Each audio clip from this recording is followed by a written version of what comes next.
സ്നേഹമുള്ളവരെ, അടുത്ത കാലത്തായി സാമൂഹ്യ മാധ്യമങ്ങളിൽ തൃശ്ശൂർ അതിരൂപതയുടെ അധ്യക്ഷനായ ആൻഡ്രൂസ് പിതാവിനെക്കുറിച്ച് അദ്ദേഹം ഒരു ഗുണ്ടയാണ്, ഇവിടെയുള്ളവരെ അടിച്ചമർത്തുന്ന ആളാണ് എന്ന രീതിയിലുള്ള അനേകം പ്രഭാഷണങ്ങൾ മറുനാടൻ മലയാളികളിലൂടെ പുറത്തു വരികയുണ്ടായി.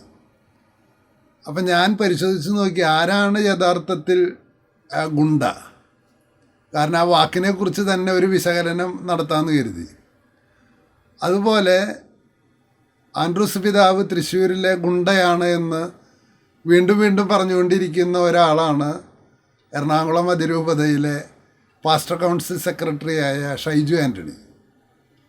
അപ്പോൾ ഇവർ രണ്ടുപേരും ഇങ്ങനെ ആവർത്തിച്ചു കൊണ്ടിരിക്കുമ്പോൾ ഏതെങ്കിലും വൈദികരുമായി എന്തെങ്കിലും ഇടവകയിൽ പ്രശ്നം ഉണ്ടായി വഴക്കടിച്ച് നിൽക്കുന്ന പലരും അത് ഗുണ്ടയാണ് എന്നിങ്ങനെ പറഞ്ഞുകൊണ്ടിരിക്കുകയാണ്.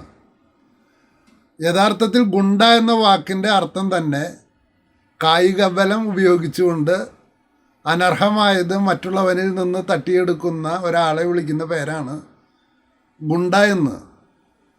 അതായത് എനിക്ക് അർഹതയില്ലാത്ത ഒന്ന് ഞാൻ എൻ്റെ ശാരീരിക ബലവും എൻ്റെ ശക്തിയും ഉപയോഗിച്ച് നിയമത്തിന് വിരുദ്ധമായവ നേടിയെടുക്കാൻ ശ്രമിക്കുന്ന ഒരു വ്യക്തിയെയോ ഒരു സംഘത്തെയും ആണ് നമ്മൾ ഗുണ്ടാ സംഘം എന്നൊക്കെ വിളിക്കുന്നത്. പ്രിയമുള്ളവരെ, അങ്ങനത്തെ നിർവചനത്തിൽ ഇന്ന് ശാരീരിക ഗുണ്ടകളെക്കാൾ അധികമുള്ളത് സൈബർ ഗുണ്ടകളാണ്. ഞാൻ ഒരു സൈബർ ഗുണ്ടായിസത്തെ നിങ്ങൾക്ക് ഞാൻ കാണിച്ചു തരാം. നമ്മുടെ ഏറ്റവും ബഹുമാന്യനായ കേരളത്തിൻ്റെ മുഖ്യമന്ത്രിയായിരുന്ന ഉമ്മൻചാണ്ടി സാർ രോഗശയ്യയിൽ കിടക്കുകയാണ്. ഈ രോഗശയ്യയിൽ കിടക്കുമ്പോൾ അദ്ദേഹത്തിൻ്റെ മക്കൾ അദ്ദേഹത്തിന് ആരോഗ്യത്തിന് വേണ്ട കാര്യങ്ങളൊക്കെ അമ്മയും മക്കളും വീട്ടുകാരൊക്കെ ഇരുന്ന് ചിന്തിച്ച് ചെയ്തുകൊണ്ടിരിക്കുകയാണ്. അപ്പോൾ ഓരോ വീടിനും അതിൻ്റേതായ രീതികളുണ്ട്. ഇങ്ങനെ ചെയ്തുകൊണ്ടിരിക്കുമ്പോൾ മറുനാടൻ മലയാളിയിൽ ഒരു വാർത്ത വരികയാണ്. ഉമ്മൻചാണ്ടിയുടെ വീട്ടുകാർ ഉമ്മൻചാണ്ടിക്ക് ചികിത്സ നിഷേധിച്ചുകൊണ്ട് അദ്ദേഹത്തെ കൊലയ്ക്ക് കൊടുക്കുകയാണ്. പ്രിയമുള്ളവരെ, ഇത് കേട്ട ഉടൻ അനേകം ഉമ്മൻചാണ്ടിയോട് അദ്ദേഹത്തിൻ്റെ സേവനങ്ങൾ ലഭ്യമായിട്ടുള്ള അനേകം പേർ അദ്ദേഹത്തിൻ്റെ വീട്ടിലേക്ക് കുതിച്ചു ചെല്ലുകയാണ്. അങ്ങനെ ഒരു രോഗിയുടെ അടുത്തേക്ക് അനേകം പേർ വന്നതുകൊണ്ട് അദ്ദേഹത്തിന് ന്യൂമോണിയ പിടിപെട്ടു. ആ ന്യൂമോണിയയാണ് അദ്ദേഹത്തിൻ്റെ ജീവനെടുത്ത് കൊണ്ടുപോയത്. അപ്പോൾ ഇതിനെ വിളിക്കുന്ന പേരാണ് സൈബർ ഗുണ്ടായിസം. അപ്പോൾ ഒരു 2 മാസം കൂടി അല്ലെങ്കിൽ 1 കൊല്ലം കൂടി ആയുസ്സുണ്ടായിരുന്ന ഒരു മനുഷ്യനെക്കുറിച്ച് ആ വീട്ടുകാരെക്കുറിച്ച് അപവാദം പറഞ്ഞ് അവരുടെ വീട്ടിലേക്ക് അനേകം പേർ തിക്കിക്കയറി ചെന്ന് രോഗികളെ ശുശ്രൂഷിക്കുന്നവർക്ക് അവരുടേതായ രീതികളുണ്ട്. ഇപ്പം എൻ്റെ വീടിനടുത്തൊരു രോഗിയുണ്ട്. അദ്ദേഹത്തിൻ്റെ സാമ്പത്തിക നിലയ്ക്കനുസരിച്ചും മക്കളുടെ വരുമാനത്തിനനുസരിച്ചിട്ടും മക്കൾ ചികിത്സിക്കുന്നുണ്ട്. അപ്പോഴാണ് ഓരോരുത്തർ കാണാൻ കയറി വരുന്നത്. ആ കയറി വന്നിട്ട് വലിയ ഉപദേശമാണ്. വെല്ലൂർ കൊണ്ടുപോയിരുന്നില്ലേ, അപ്പോളോ ഹോസ്പിറ്റലിൽ കൊണ്ടുപോയിരുന്നില്ലേ, അമേരിക്കയിൽ കൊണ്ടുപോകാമായിരുന്നില്ലേ, അമേരിക്കയിൽ കൊണ്ടുപോയെങ്കിൽ വലിയ സുഖമായേനെ.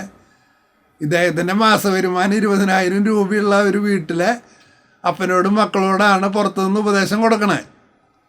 അപ്പം അങ്ങനെ ഉപദേശം ഹോൾസെയിലായിട്ട് കൊടുക്കുന്ന ഒരാളായിരുന്നു ഈ സൈബർ ഗുണ്ട. ഇങ്ങനെ അനേകം പേരെ തെമ്മാടിയാണ്, ദൈവത്തിന് പൊറുക്കാത്തത് ചെയ്യാണ്. അപ്പോൾ ആ പണി തന്നെയാണ് ഇപ്പോഴും മറുനാടൻ മലയാളിയിൽ പലപ്പോഴായിട്ട് ചെയ്തുകൊണ്ടിരിക്കുന്നത്. സമൂഹത്തിൻ്റെ മുമ്പിൽ മാന്യന്മാരായിട്ട് നിൽക്കുന്ന ആളുകളെ അവരുടെ മേൽ ചെളിവാരി എറിഞ്ഞ് അവരെ നശിപ്പിച്ച് മാനസികമായിട്ട് സമ്മർദ്ദത്തിലാക്കി അവരില്ലാതാക്കുന്ന പ്രവൃത്തിയെ കത്തോലിക്ക സഭയുടെ മതബോധന ഗ്രന്ഥം പറയുന്നത് വ്യാജ വാർത്ത കൊടുക്കുന്നവൻ കൊലപാതകിയാണെന്നാണ്.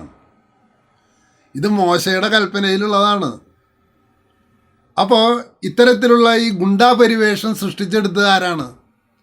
അതിൽ വലിയൊരു പങ്ക് ഈ സൈബർ ഗുണ്ടയ്ക്കല്ല, സാധാ ഗുണ്ടയ്ക്കായിരുന്നു. എറണാകുളം അതിരൂപതയിൽ തൃശ്ശൂരിൽ നിന്ന് ആ അതിരൂപതയുടെ ചാർജ് എടുക്കാൻ ചെന്ന അവസരത്തിൽ ആൻഡ്രൂസ് പിതാവിനെ ചുറ്റും നിന്നുകൊണ്ട് ഈ ഷൈജു ആൻ്റണിയുടെ നേതൃത്വത്തിൽ ഉള്ള കുറേ പേര് ബന്ദിയാക്കി വെച്ച് ആൻഡ്രൂസ് പിതാവിനോട് പറയാണ്, താനിവിടെ വന്ന് എന്തെങ്കിലും ചെയ്താൽ തൻ്റെ കയ്യും കാലും ഞങ്ങൾ വെട്ടും, തല്ലിയൊടിയും തന്നെ ഞാൻ. അപ്പോൾ നിയമപരമായിട്ട് ചെയ്യാനായിട്ട് വന്ന ആളെ ഗുണ്ടായുസം ഉപയോഗിച്ച് ഓടിപ്പിക്കാൻ ശ്രമിച്ച ആളാണ് ഇന്ന് മാന്യൻ. അതിനെ കേട്ടിരിക്കുകയും നിയമപരമായിട്ടുള്ളത് എന്തു വേണമെങ്കിൽ ചെയ്യാമെന്ന് പറഞ്ഞ ആൻഡ്രൂസ് പിതാവ് ഗുണ്ടയും. അത് മാക്ബത്ത് എന്ന നാടകത്തിൽ യക്ഷികൾ, പ്രേതങ്ങൾ വന്നിട്ട് പറയുന്നുണ്ട്, തിന്മയെല്ലാം നന്മ, നന്മയെല്ലാം തിന്മ, തിന്മയെല്ലാം നന്മ, നന്മയെല്ലാം തിന്മ. Fair is foul, foul is fair, foul is fair, fair is foul.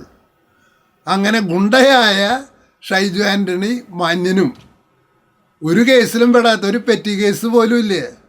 Andrews പിതാവിനെതിരെ ഒരു പെറ്റി കേസുണ്ട്, ഫോർജറി കേസുണ്ട്, പെണ്ണുപിടുത്ത കേസുണ്ട്, ചെക്കൻപിടുത്ത കേസുണ്ട്, ഒന്നുമില്ലേ. അദ്ദേഹം ഗുണ്ടയും ഇത്തരത്തിലുള്ള പണിയൊക്കെ ചെയ്ത ആൾക്കാരെ മാന്യന്മാരുമായിട്ട് കാണുന്ന ഒരു പ്രത്യേക പ്രതിഭാസം, മാക്ബത്തിൽ പറഞ്ഞ പ്രതിഭാസമാണ് ഇവിടെ സംഭവിച്ചുകൊണ്ടിരിക്കുന്നത്. പക്ഷേ ആൻഡ്രൂസ് പിതാവുമായിട്ട് യാതൊരു ബന്ധമില്ലാത്ത ആളുകൾ പോലും ഗുണ്ടേന് കേട്ടാ, അതാണ് കേട്ടാ, ഇതാണ് കേട്ടാ. പ്രിയമുള്ളവരെ, വിവേകത്തോടുകൂടി വാർത്തകളെ വിവേചിച്ചറിയാൻ നിങ്ങൾക്ക് കഴിവുണ്ടാകട്ടെ. ഈ ഫേസ്ബുക്കിൽ അടിച്ചു നോക്കിയാൽ എറണാകുളം ആർച്ച് ഡയസിസ് എന്ന പേരിൽ എറണാകുളം കൂട്ടായ്മയുടെ ഭാഗമായിട്ട് ഇപ്പോഴും ആൻഡ്രൂസ് പിതാവിനെ ഭീഷണിപ്പെടുത്തുന്ന രംഗം നിങ്ങൾക്കാണ്. അദ്ദേഹം ഗുണ്ടയല്ല. അത് എൻ്റെ കോളേജിൽ ഞാൻ SFIക്കാർ ചെയ്യണ കണ്ടിട്ടുണ്ട്. പ്രിൻസിപ്പലെ ബന്ദിയാക്കി വെച്ച് കയ്യും വെട്ടും കാലും വെട്ടും, വേണ്ടി വന്നാൽ തലയും വെട്ടും എന്ന് പറഞ്ഞ് ഭീഷണിപ്പെടുത്തി യാതൊരു നിയമസാധ്യതയില്ലാത്ത കാര്യങ്ങൾ നേടിയെടുക്കുന്ന വിദ്യാർത്ഥി സംഘടന ഞാൻ കണ്ടിട്ടുണ്ട്. അപ്പം അതുകൊണ്ട് ഗുണ്ടകളെ മാന്യനാക്കുകയും മാന്യന്മാരെ ഗുണ്ടകളാക്കുകയും ചെയ്യുന്ന സാധാ ഗുണ്ടയും സൈബർ ഗുണ്ടയും ആരാണെന്ന് നിങ്ങൾ തിരിച്ചറിയണം എന്ന് മാത്രം പറഞ്ഞുകൊണ്ട് ഞാൻ നിർത്തുന്നു. നന്ദി, നമസ്കാരം.